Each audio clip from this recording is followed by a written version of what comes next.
स्वागत है आप सभी का आपका अपने channel AR classes for army पर। आज की इस क्लास में हम आर्मी GD का जो पेपर है डिस्कस करने जा रहे हैं। ये ट्रेडमैन के लिए, टेक्निकल के लिए और GD के लिए, तीनों के लिए इम्पोर्टेंट है। तो देखिए पहला क्वेश्चन क्या है, भारत का सबसे अधिक चाय उत्पादक राज्य कौन सा है? असम, कर्नाटक, सिक्किम या आंध्र प्रदेश? तो इसका जो करेक्ट आंसर है वो क्या हो जाएगा इसमें? असम। अगर आपसे चाय के लिए पूछता है तो आंसर क्या हो जाएगा? असम। और कर्नाटक किसके लिए हो जाएगा? कॉफ़ी के उत्पादन के लिए। तो ये इसका करेक्ट आंसर होगा। नेक्स्ट क्वेश्चन देखिए, नई शेकेल किस देश की मुद्रा है? फ्रांस, इजराइल, दक्षिण अफ्रीका या युगांडा? तो नई शेकेल या शेकेल है जो, ये इजराइल की मुद्रा है। तो बी इसका करेक्ट आंसर होगा। दक्षिण अफ्रीका की पूछे तो इसका रेंड होगा। नेक्स्ट क्वेश्चन देखिए, भारत के संविधान के अनुच्छेद 24 में किसका वर्णन किया गया है? आपातकाल का, बाल श्रम निषेध का, स्वतंत्रता का अधिकार या संपत्ति का अधिकार? तो ऑप्शन बी है जो इसमें बाल श्रम का अधिकार, ये इसका करेक्ट है। अनुच्छेद 24 किससे संबंधित है? बाल श्रम का निषेध से। इसके बाद इसमें आपातकाल का आता है जो इसमें 3 अनुच्छेद आते हैं, 352, 356 और 360। इनको देख लेना। नेक्स्ट देखिए, जलियांवाला बाग हत्याकांड के समय कांग्रेस के अध्यक्ष कौन थे? तो इसका जो करेक्ट आंसर है वो है पंडित मदन मोहन मालवीय। जब कांग्रेस की स्थापना हुई थी तो उस टाइम के इसके जो अध्यक्ष बनाए गए थे वो बनाए गए थे पंडित बदरुद्दीन तैयब जी। नेक्स्ट क्वेश्चन देखिए, दूसरी बार वास्को डी गामा खालिस्तान में आया था।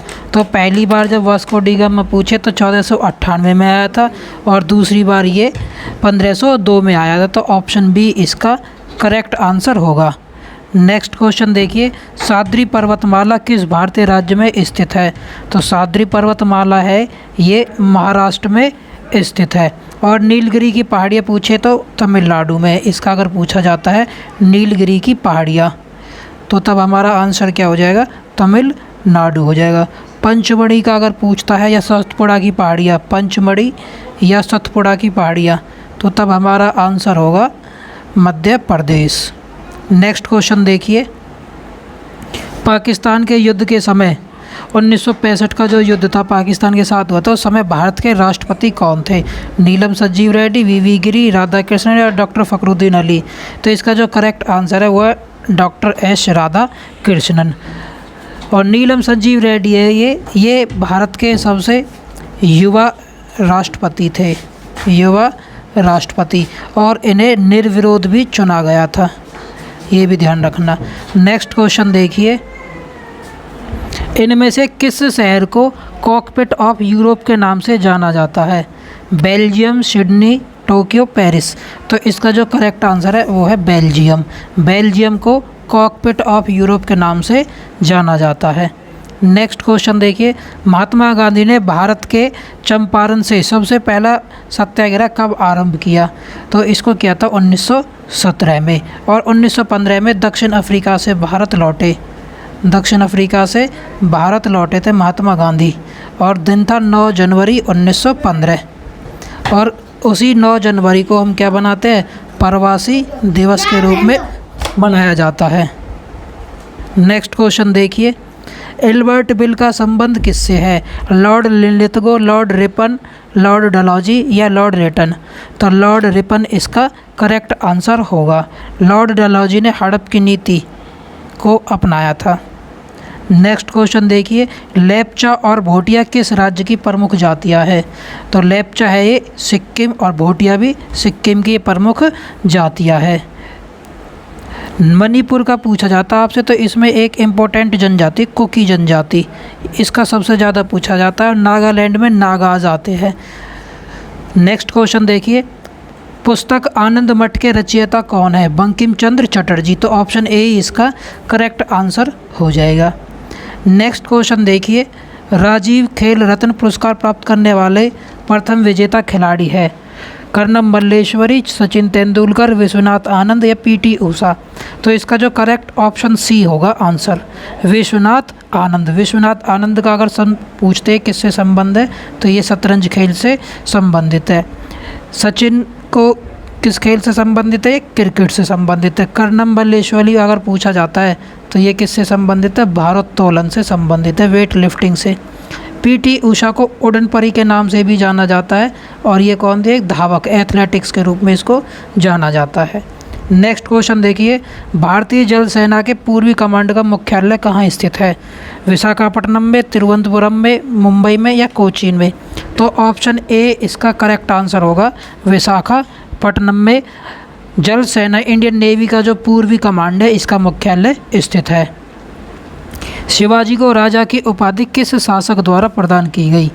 तो शिवाजी को है जो राजा की उपाधि औरंगजेब के द्वारा प्रदान की गई। तो ये ऑप्शन डी इसका करेक्ट आंसर होगा। नेक्स्ट क्वेश्चन देखिए, अब यहाँ से हमारी साइंस स्टार्ट हो जाती है। आप ज़रूर कमेंट करके बताना कि आपको ये जो क्लास है कैसी लग रही है। ध्वनि की इकाई है, तो ध्वनि की इकाई क्या है? डेसिबल। हर्ट्ज़ किसकी होती है भाई? आपकी आवृत्ति, फ्रीक्वेंसी की होती है। नेक्स्ट क्वेश्चन देखिए, कौन सी धातु साधारण ताप पर द्रव अवस्था के रूप में पाई जाती है? पारा, ब्रोमीन, सोना या हीलियम? तो इसने पूछा ए धातु जो द्रव अवस्था में रूम टेम्परेचर पर पाई जाती है, तो ब्रोमीन है वो। अगर इसी क्वेश्चन में आपसे पूछता कि धातु जो द्रव अवस्था में पाई जाती है, तो तब आंसर हो जाता पारा, Hg, मर्करी भी इसको बोलते हैं हम। नेक्स्ट क्वेश्चन देखिए, प्याज में भोजन का संचय खालिस्तान के रूप में होता है? फ्रक्टोज, ग्लूकोज, सेलुलोज या माल्टोज? तो प्याज में भोजन को जो संचय है वो किसके रूप में होता है? सेलुलोज के रूप में होता है। तो ऑप्शन सी इसका करेक्ट आंसर होगा। फ्रक्टोज होती है जो फलों में पाई जाने वाली शर्करा है, फलों में पाई जाने वाली शर्करा को हम क्या बोलते हैं? फ्रक्टोज। नेक्स्ट क्वेश्चन देखिए, जिप्सम का रासायनिक नाम है? Calcium carbonate, calcium hydroxide, calcium sulphate, calcium nitrate? तो जिप्सम होता है, इसका फॉर्मूला होता है CaSO4.2H2O। ठीक है, तो इसमें हमने देखा कैल्शियम और SO4 क्या हो गया? सल्फेट। तो कैल्शियम सल्फेट, तो ऑप्शन सी इसका करेक्ट आंसर हो जाएगा।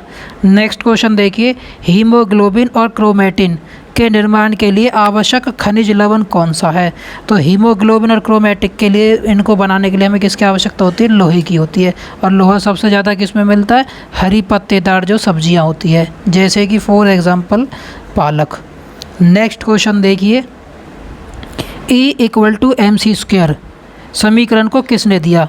तो E = mc² का समीकरण ये किसने दिया था? आइंस्टीन ने दिया था।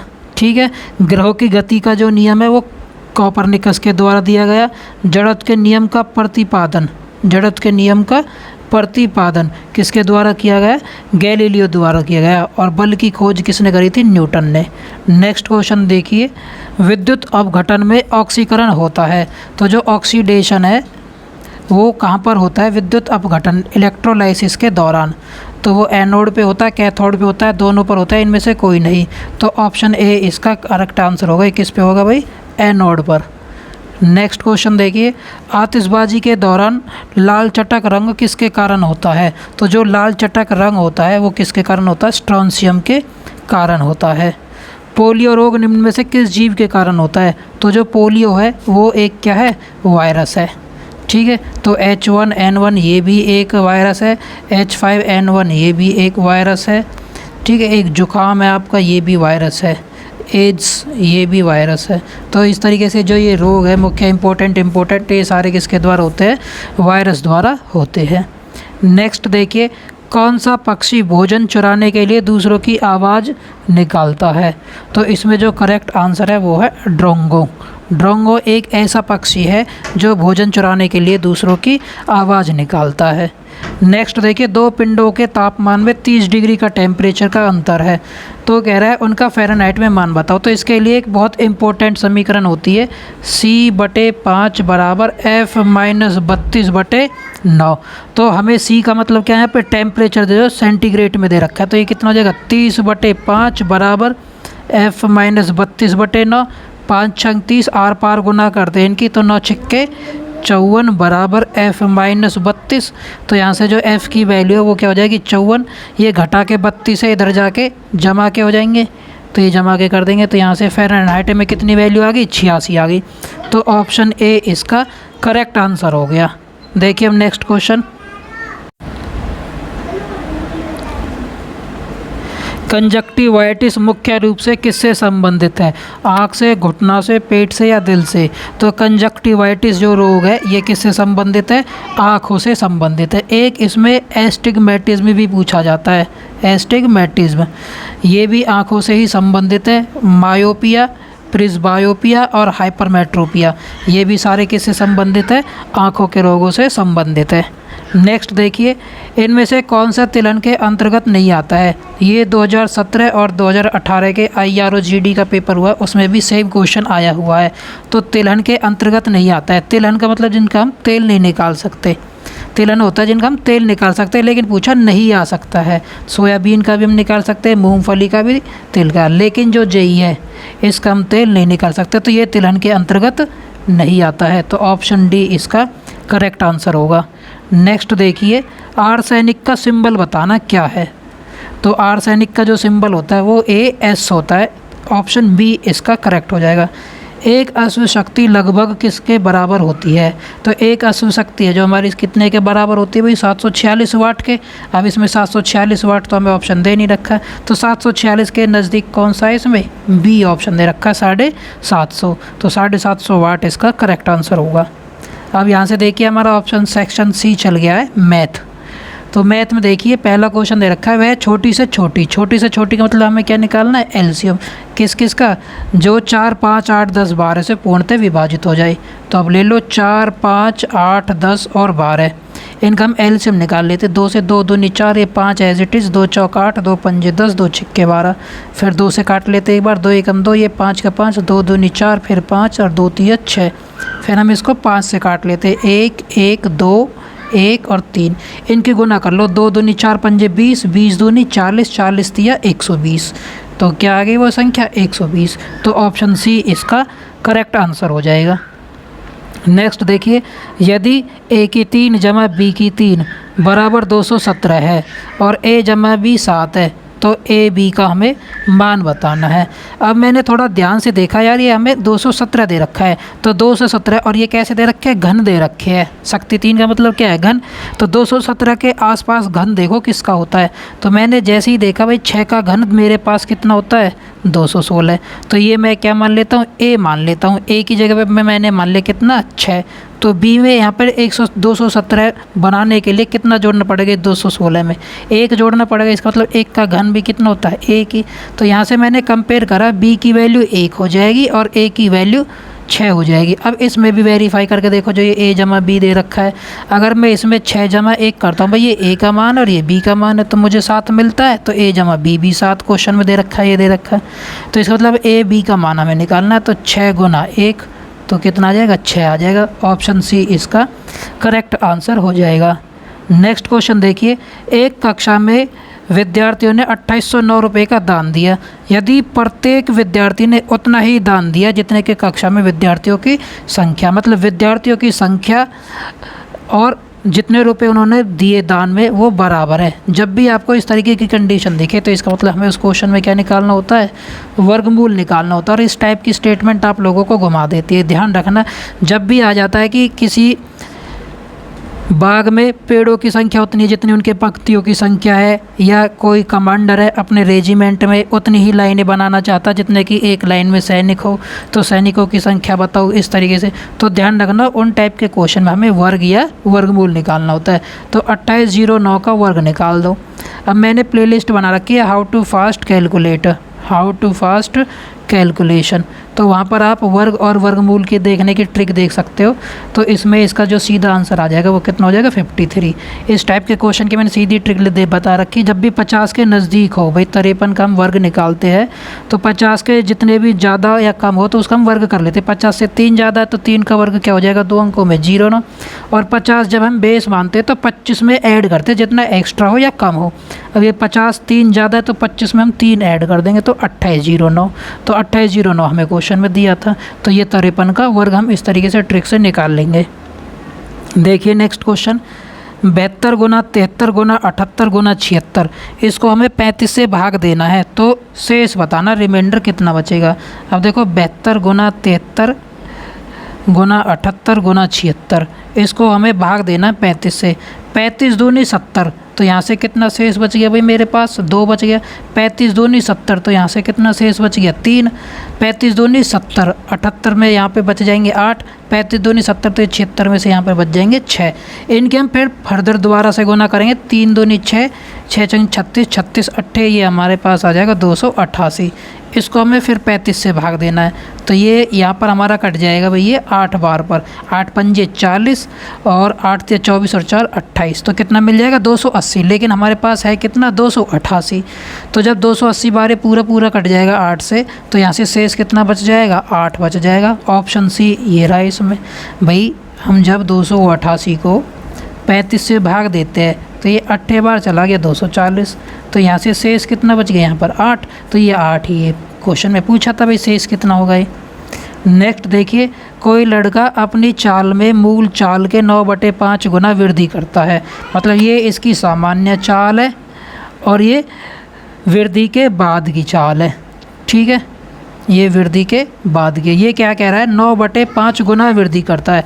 अगर उसकी पहले 5 थी, क्या है चालों का अनुपात है जो, तो अब वर्तमान में कितनी होगी 9।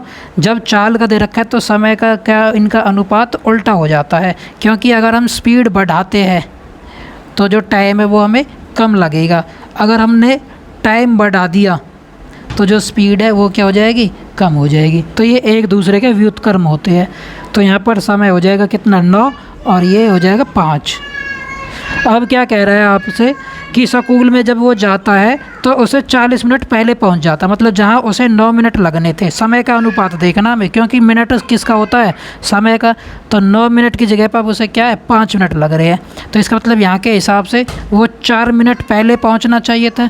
इस 4 मिनट के यूनिट की वैल्यू क्वेश्चन में कितनी दे रखी है 40, तो 1 यूनिट की वैल्यू कितनी हो जाएगी यहाँ पर 10 मिनट के बराबर होगी। अब कह रहा है सामान्य चाल से चलने पर समय बताना है। सामान्य चाल से अगर वो चलता है तो समय यहाँ पर कितने यूनिट ले रहा है वो 9, तो 9 यूनिट की वैल्यू निकाल दो। तो 9 से गुना कर देंगे तो ये कितना आ जाएगा हमारे पास 90 मिनट। ऑप्शन बी इसका करेक्ट आंसर हो जाएगा। नेक्स्ट देखिए, 3 कुर्सियों का औसत मूल्य है। जो 3 कुर्सियों का जो मूल्य दे रखा है वो कितना दे रखा है भाई हमें 14 रुपये दे रखा है, और उनके मूल्यों का अनुपात दे रखा है ये। तो मूल्यों का अनुपात हम जोड़ते हैं 3, 4, 7 और 7 14। इसका मतलब 14 रेशो की वैल्यू हमें क्वेश्चन दे रखी है 14,014 रुपये। तो 1 यूनिट की वैल्यू कितनी हो जाएगी 14 एकम 14 0, फिर 1 बच गया न जाने 0 और 14 एकम 14, तो 1 यूनिट की वैल्यू आ गई 1001। अब कह रहा है सबसे ज़्यादा जिस कुर्सी का रेट होगा वो उसका आपको मूल्य बताना। तो सबसे ज़्यादा कितने यूनिट का है यहाँ पर क्वेश्चन में 7 यूनिट का है, तो 7 यूनिट की वैल्यू निकाल दो। तो इसको हम 7 से और गुना कर देंगे। 1 की 1001 है तो 7 की कितनी हो जाएगी 7007। तो ऑप्शन बी इसका करेक्ट आंसर हो जाएगा। नेक्स्ट देखिए, रुपये 8200 को ABC में इस तरीके से बांटना है कि A को B से फालतू मिले। अब यहाँ पर हम ABC लिख लेते हैं। कितने फालतू मिल रहे हैं भाई 500 अधिक मिल रहे हैं B से। अगर B को X रुपये मिले तो A को 500 रुपये फालतू मिलेंगे, तो X जमा 500 लिख देंगे इसको। भाई B को X मिले तो X तो ये मिल गए 500 ये फालतू मिल गए। अब कह रहा है C को A तक 300 फालतू मिले, A को कितने मिले भाई X जमा 500, और साथ में ये 300 भी फालतू मिल रहे हैं, तो ये 300 फालतू और लिख दिए। तो इसको टोटल कितने मिल गए 500 जमा 300 800, तो मैं इस पूरे की जगह 800 लिख सकता हूँ, तो ये मैंने 800 लिख दिया। अब टोटल रुपए कितने 8200। अगर इन तीनों को जोड़ देता हूँ तो ये टोटल कितने हो जाएंगे 8200 रुपये हो जाएंगे। अब इनको जोड़ लो x और x, तो कितने हो गए ये 3x और 500 और 800 1300 जब ये इधर जाएंगे तो 8200 में 1300 घट जाएंगे, तो ये बच जाएंगे हमारे पास कितने भाई 6900। 3 तक कट जाएगा, 3 दूनी 6, 3 3 और ये 0 0, तो ये x की वैल्यू आ गई कितनी भाई 2300। अब कह रहा है c का हिस्सा बताओ। c को यहाँ पर कितना हिस्सा मिल रहा है भाई ये x जमा 800 मिल रहा है, तो x का मान कितना है 2300। 2300 में ये 800 और ऐड होंगे, तो ये 800 और जोड़ दो, तो c को कितना हिस्सा मिला भाई 3100 रुपये का मिला। तो ऑप्शन सी इसका करेक्ट आंसर होगा। ये जो क्वेश्चन के लेवल है बहुत ही अच्छे लेवल है, इनको थोड़ा ध्यान से पॉज कर करके देख लेना आप दोबारा से अगर समझ में नहीं आ रहा है तो। नेक्स्ट देखिए, किसी समलंब चतुर्भुज की 2 समांतर भुजाएं दे रखी है। ये एक समलंब चतुर्भुज है, इसको हम बोलते हैं ट्रेपेजियम। तो ये हमें एक ट्रेपेजियम दे रखा है भाई इस तरीके से, एक सेकंड।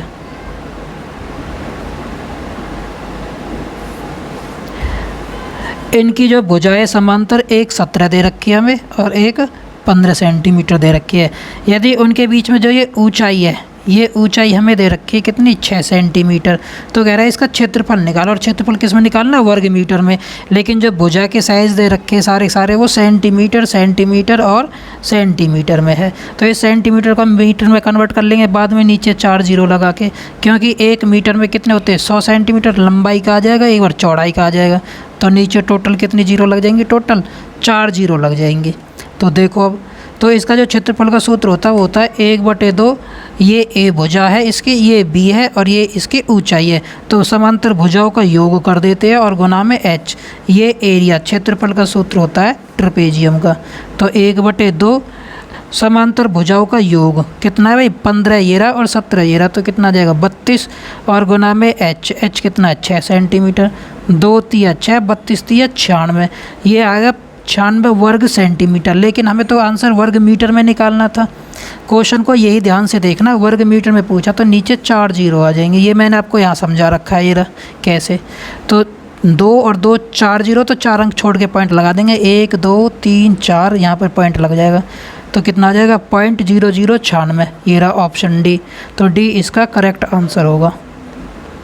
नेक्स्ट देखिए, एक व्यक्ति का वेतन 7,000 से बढ़कर 12,000 रुपये हो गया, तो बताओ इसके वेतन में कितने प्रतिशत वृद्धि हुई। तो देखो 3 जीरो से तो ये 3 जीरो कट जाएंगे। 7 रुपये से बढ़कर कितना वेतन हो गया भाई, 12 रुपये हो गया। इसका मतलब कितना बढ़ गया, 5 रुपये बढ़ गया। कहाँ से बढ़ा था, इस 7 से, और गुना में कर दो कितना 100। तो 100 गुना 5 करेंगे 500, 500 को 7 से भाग दे दो। 500 को जब हम 700 से भाग देंगे, 7 से, तो 7 7 49, एक बच गया, ये 0 और 7 1 हम 7, तो यहाँ पर कितना शेष बच गया 3। तो 71 सही 3/7% की वृद्धि हुई। तो 71 सही 3/7, ये रहा ऑप्शन सी। तो ये इसका करेक्ट आंसर हो जाएगा। नेक्स्ट देखिए, ए और बी क्रमशः 92,500 रुपये और 1,12,500 रुपये के निवेश से एक व्यवसाय शुरू करते हैं। यदि उनके द्वारा अर्जित लाभ में बी का जो हिस्सा है वो कितना आया भाई, 9,000।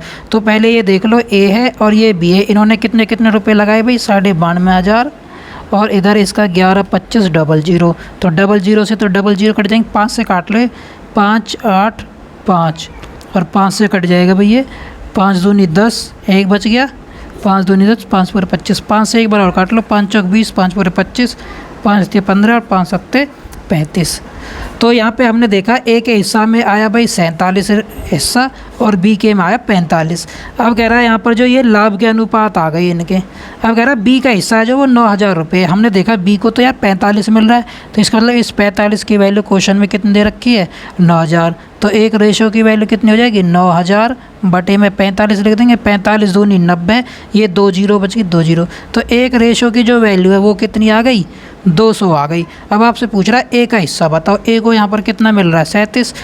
तो एक की वैल्यू 200 है, तो 37 की कितनी हो जाएगी, 37 गुना 200 कर देंगे, तो ये कितना आ जाएगा 00, 7 दूनी 14 और 3 दूनी 6 और 1 7, तो कितना आ गया 7400 आ गया। ऑप्शन ए ये रहा, तो ए इसका करेक्ट आंसर हो जाएगा। ए को कितना लाभ हुआ, 7400 रुपये का लाभ होगा। नेक्स्ट देखिए, किसी धनराशि पर 10% वार्षिक दर से 2 वर्ष का साधारण ब्याज 8100 रुपये है। तो साधारण ब्याज अगर हमें दे रखा है और ये दर दे रखी है, ये समय, तो यहाँ से हम मूलधन निकाल देंगे। मूलधन का सूत्र होता है ब्याज, ब्याज कितना मिला 8100 गुना में 100 बटे में दर, दर कितनी है 10 गुना में समय। तो 1 जीरो से ये 1 जीरो कट गया, 2 से कट गया, 2 पंजे 10 और ये जीरो, 1 जीरो 2 जीरो आ गई भाई, 1 जीरो ये 1 जीरो ये, और 5 एकम 5 और 5 अट्ठे 40। तो जो मूलधन आया वो कितना आया, 40,500 रुपये आया। अब क्वेश्चन कह रहा है चक्रवृद्धि ब्याज बताना अगर सेम रेट हो, सेम राशि हो और सेम समय हो।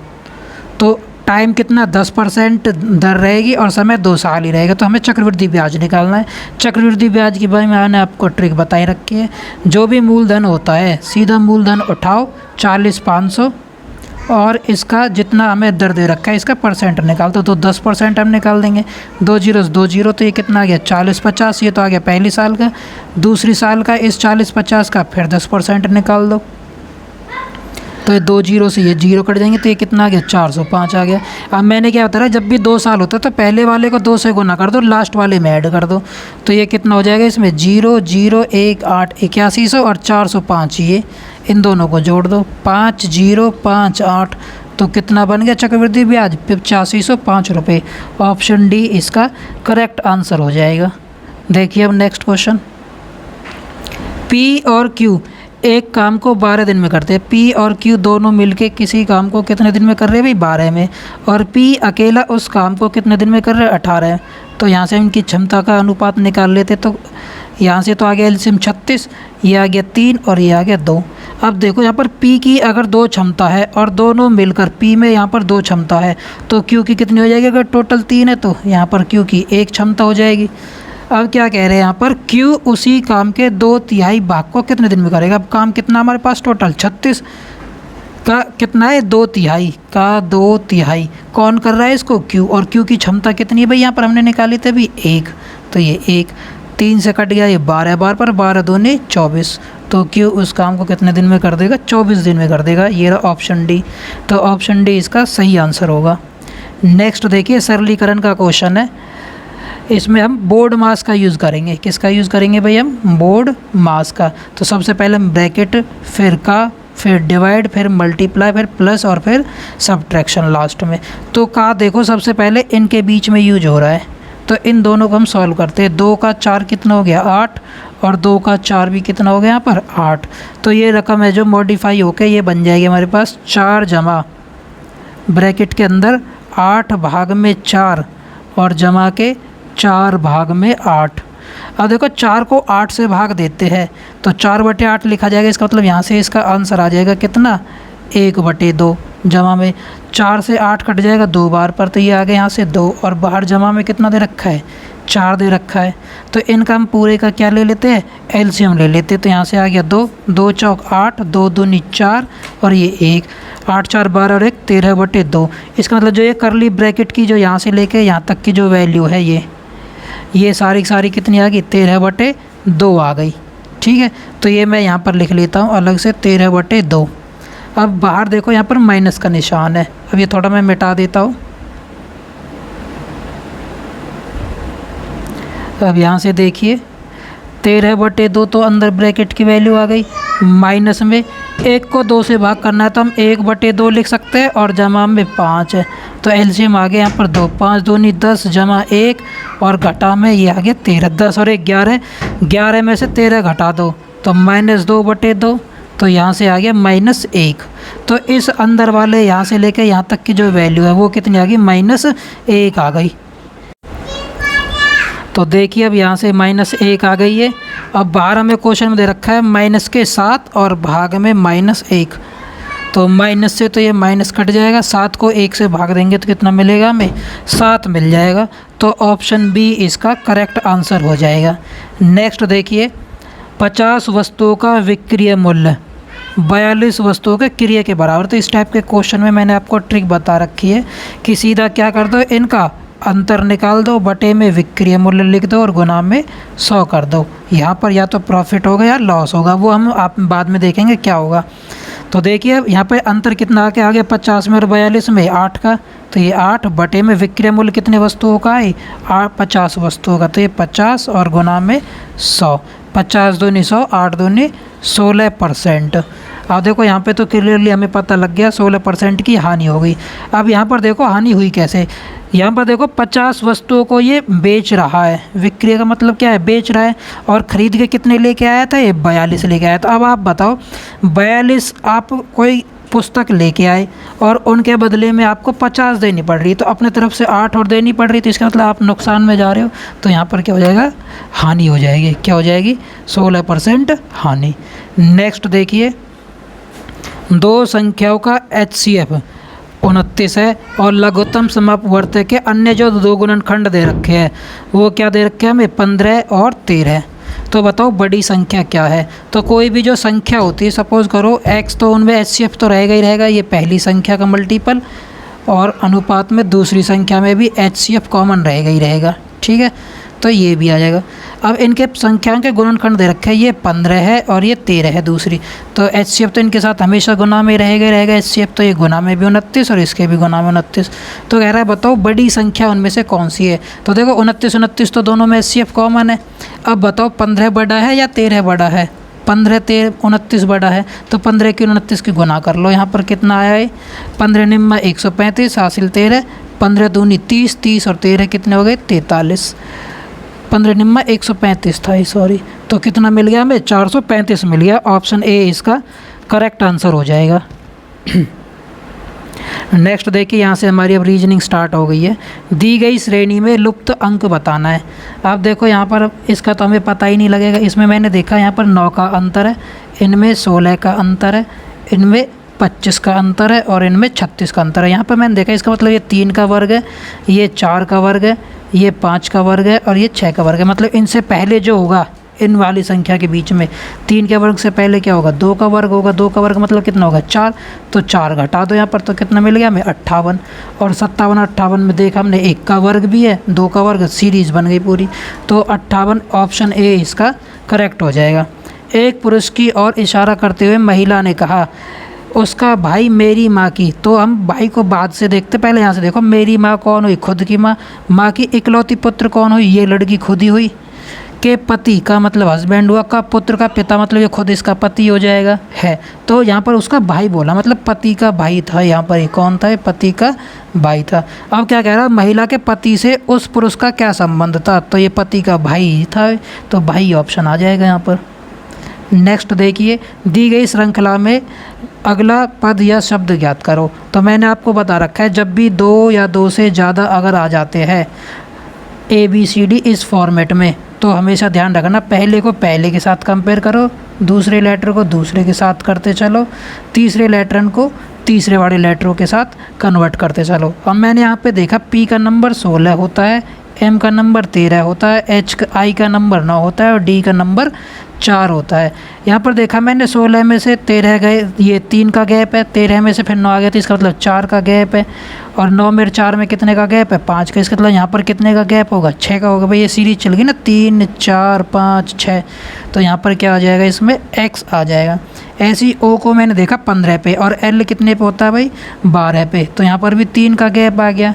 फिर H मैंने देखा ये 12 पे और H 8 पे, 12 में 8 में 4 का गैप हो गया, तो वही ऊपर वाली स्कीम चल जाएगी। इसमें भी 3 4 5 इसमें है जो, तो फिर नेक्स्ट आ जाएगा हमारे पास क्या यहाँ पर W आ जाएगा। जब 6 के गैप पे जाएंगे हम C से, भाई हम देखेंगे यहाँ पर C के बाद B, फिर A, फिर Z, फिर X, Y, X और ये W, तो 6 का गैप देखेंगे 1 2 3 4 5 6 के बाद हमें क्या लेटर मिल रहा है W मिल रहा है, तो ये W आ जाएगा।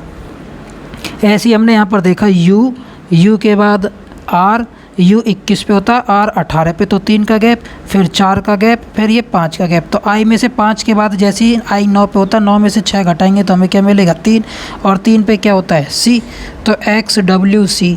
तो देखो ऑप्शन में हमें यहाँ पर मिल गया XWC और ये पीछे Z आ जाएगा, इसको करके देख लेना। नेक्स्ट देखो, उस विकल्प का चयन करो जो तार्किक एवं अर्थपूर्ण क्रम विन्यास को दर्शाता है। मतलब ये हमें नीचे से ऊपर की तरफ चलना है। तो जैसे पहले नंबर पे घुटना है या नाभि है, भौं है या कमर है या ठुड्डी है, तो सबसे पहले हमारे पास पहले नंबर पे जो आएगा वो क्या आएगा, घुटना आएगा। कौन आएगा भाई, घुटना आएगा। फिर घुटने के ऊपर हमारे क्या आती है भाई, यहाँ पर कमर आती है। तो फिर चौथे नंबर पर मतलब सेकंड नंबर जो होगा वो किसका होगा, कमर का होगा। कमर के बाद हमारी क्या होगी भाई, इसमें नाभि आएगी। तो थर्ड नंबर पे क्या हो जाएगी हमारे पास, नाभि। नाभि के बाद हम जैसे हम चलते हैं ऊपर, तो फिर क्या आएगी हमारे पास, ठुड्डी आएगी। तो ये इसमें क्या हो जाएगी, ठुड्डी। और ठुड्डी के बाद जो पलकों के ऊपर भौं होती है वो आ जाएगी फिर। तो तीसरे पे क्या हो जाएगी हमारे यहाँ पर अंतिम भौं। तो इसका जो पैटर्न बना वो क्या बन गया हमारे पास, 1 4 2 5 3, 142 53। ये ऑप्शन में देखो कहाँ पर 142 35, ये भी नहीं है, 142 53 ये रहा। ऑप्शन सी इसका करेक्ट आंसर हो जाएगा। तो इस तरीके से इनको सीरीज़ में अरेंज करके आपको बताना था। नेक्स्ट देखिए, 4 मित्र कैरम खेल रहे हैं और वे कैरम के चारों ओर बैठे। कैरम बोर्ड कैसे होता है भाई, 4 भुजा होती है उसकी, मतलब आमने सामने बराबर होता है इस तरीके से। अब यहाँ पर ये 4 मित्र है ABCD। अब इनके बैठने का क्रम बता रखा है, तो आपको बताना फाइनल फिर इसमें क्या आंसर आएगा। B है जो वो C के दाई मतलब सीधे हाथ की ओर बैठा है। B है जो C के, तो ये सारे के चारों क्या है, अंदर इसी तरफ इसका जो सेंटर है इसकी तरफ मुँह करके बैठे होंगे। यहाँ भाई इधर के मुँह कर रखा है, इसने भी इधर, इसने इधर मुँह कर रखा है और इसने इधर फेस कर रखा है। अब क्या कह रहा है, जो B है वो C के सीधे हाथ पे बैठा है। अगर मैं यहाँ पर मान के चलूँ इसको, यहाँ पर क्या मान के चलूँ भाई मैं, C बैठा है, तो C के सीधा हाथ इधर ही तो होगा, इस इधर की साइड ही। तो यहाँ पर कौन बैठा है, B बैठा है। और जो D है वो A के बाई ओर, बाई के मतलब उल्टे हाथ की तरफ बैठा है। कौन, D। किसके बैठा है, A के उल्टे हाथ पर। तो A यहाँ बैठाना पड़ेगा या यहाँ बैठाना पड़ेगा। देखो उल्टा हाथ अगर मैं A यहाँ लेता हूँ तो इसका उल्टा हाथ इधर आएगा ऊपर की तरफ, तो यहाँ तो हो नहीं सकता, तो A हमें यहाँ पर कंसिडर करना पड़ेगा। तो A जब ऊपर की तरफ मुँह कर रखा होगा इसने ऐसे, तो इसका उल्टा हाथ इधर की तरफ होगा, तो यहाँ पर कौन होगा, ये D होगा, क्वेश्चन में दे रखा है। अब कह रहा है C के उल्टे हाथ पे कौन बैठा है, C के सीधे हाथ पर B है, तो उल्टे हाथ पर कौन हो जाएगा, A हो जाएगा। तो A इसका करेक्ट आंसर हो जाएगा, मतलब जो D ऑप्शन में हमें दे रखा है। तो इस तरीके से हमारे भाई ये पूरा 50 क्वेश्चन का पूरा सेट था। ये आप बताना आपको कैसे लगा है, और चैनल को आप ज़रूर सब्सक्राइब करें। जय हिंद, जय भारत।